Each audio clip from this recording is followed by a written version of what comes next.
Pues yo creo que el encuentro nuestro es como el de cualquiera. O sea, es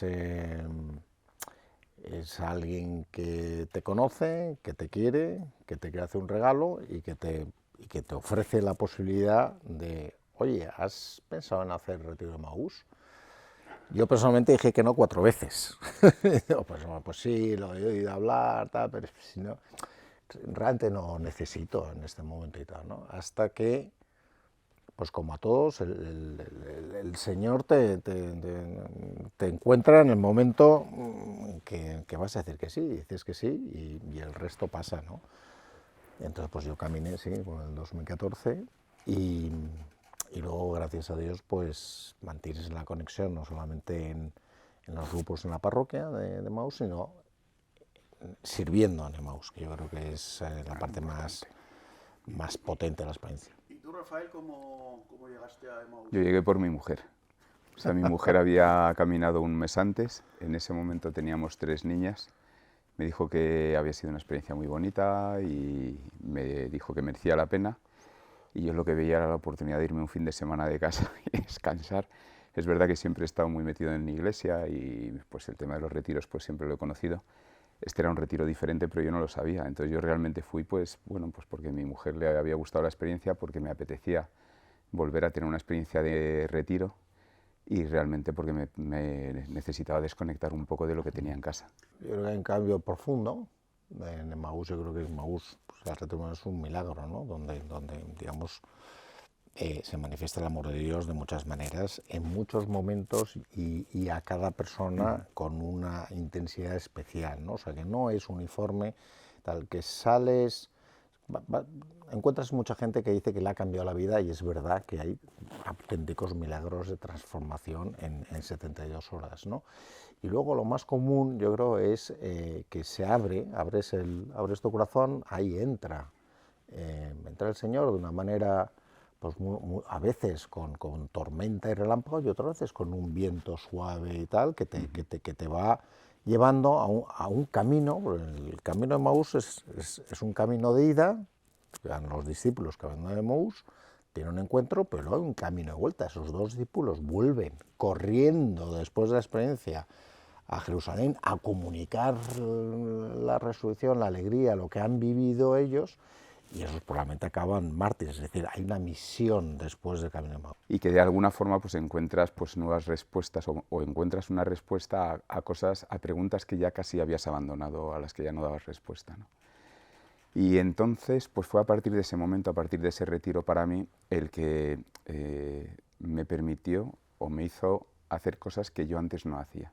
No decidimos absolutamente nada. Este libro también es un milagro de la providencia. O sea, ni Rafa ni yo hubiéramos jamás ni planteado escribir un libro. Es más, cuando providencialmente y por 4 rebotes nos llegó, prácticamente dijimos que no, pero ¿cómo vamos a escribir nosotros un libro? Somos absolutamente indignos de escribir, no somos, ni hemos sido ni líderes, yo no, ni líderes de Maús, pero en Maús, o en este, como dice Rafa, ¿no? en este trato con el Señor vas entendiendo sus voces, ¿no? Y dice, bueno, mira, yo esto no lo he buscado, me ha venido a buscar, yo no estoy capacitado, pero ya me capacitará Él.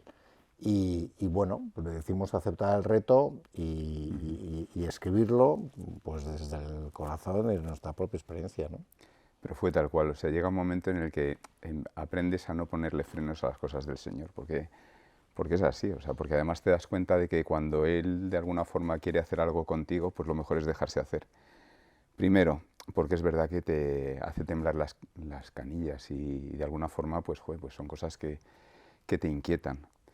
Pero una vez que te abandonas y te dejas ya hacer, pues lo que recibes es tanto que cada vez aprendes a soltar más. Y entonces el hacer el libro pues realmente fue el proceso de haber ido soltando, haber ido confiando en las cosas que te va mostrando el Señor, y este que era un reto aparentemente muy grande, pues lo cogimos como si hubiese sido un reto muy pequeño hace muchos años, porque el reto más grande ahora ya no te parece tan grande después de que has ido acumulando pequeños retos durante mucho tiempo, ¿no?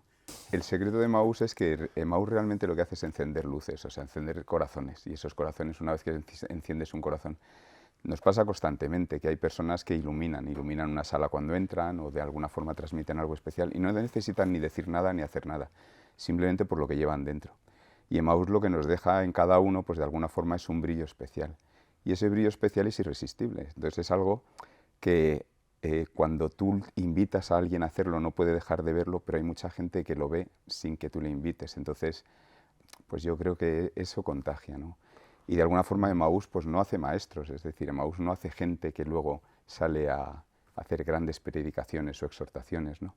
Emmaús lo que hace es pequeños testigos, ¿no? O testigos de un amor que al final es imposible no transmitirlo. Y el que ve eso, pues al final pues dice, yo eso lo quiero para mí. Y ahora está pasando una cosa que es espectacularmente bonita, y es mucha gente, hombres maduros, que ya no van por su esposa, van porque sus hijos que han hecho EFETA les dicen, papá, tienes que hacer Emmaús. Y van y lo hacen. O sea, es muy bonito, eso es precioso. Es muy bonito como la Iglesia viva y en salida funciona así, ¿no?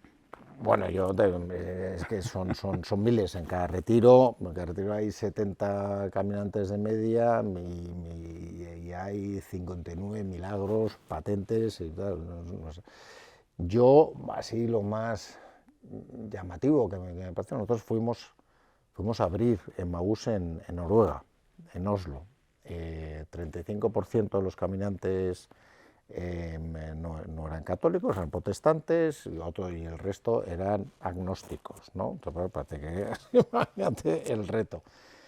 Pues el primer día llegamos y por la mañana, oye, que no están, que nos faltan 40 personas, que no me fastidies, que se han ido, joder, qué desastre, tal, no sé qué. Y buscándolo, sin haberles dicho nada, esos 40 estaban en la capilla del Santísimo, que no les habíamos dicho ni que había capilla del Santísimo, la encontraron por la mañana y ahí están los 40. Pues una de estas personas, como tuvo, no una conversión, tuvo una sanación milagrosa, una persona que estaba aquejada, además es un médico súper conocido ahí, y estaba prácticamente inhabilitado, un tema en la espalda, y en la capilla del Santísimo, cuenta él y dio testimonio, que sintió un calor, una efusión como la efusión del Espíritu Santo, y nunca más desde entonces ha vuelto a tener un dolor.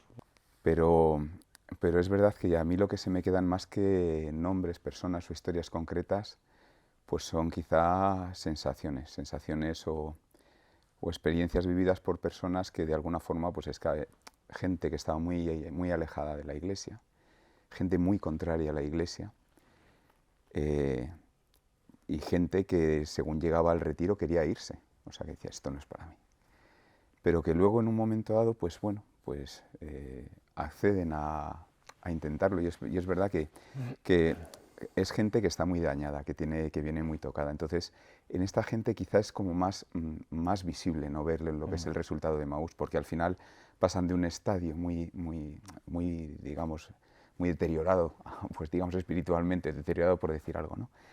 Y de alguna forma pues la transformación es muy grande.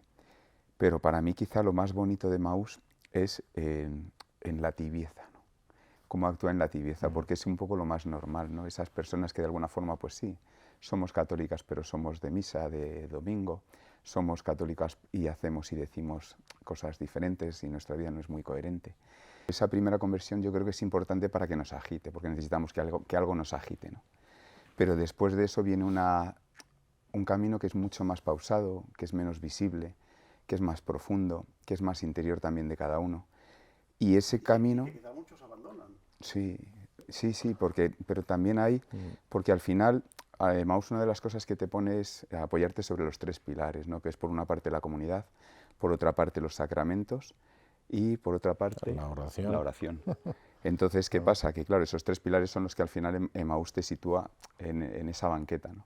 Entonces, claro, efectivamente, en el momento que te falta pues esa comunidad en la que poder apoyarte, pues porque el grupo no te viene bien, porque no te apetece ir, pues es más fácil, ¿no?, que luego todo ese proceso no se continúe. Entonces Emmaús se seguiría, Emmaús o cualquier movimiento se va a quedar simplemente Bueno, pues movimiento, o sea, en esa efectividad. ojo que Emmaús no es un movimiento. O sea, Emmaús, igual que decía el cardenal Sunes de los carismáticos, ¿no?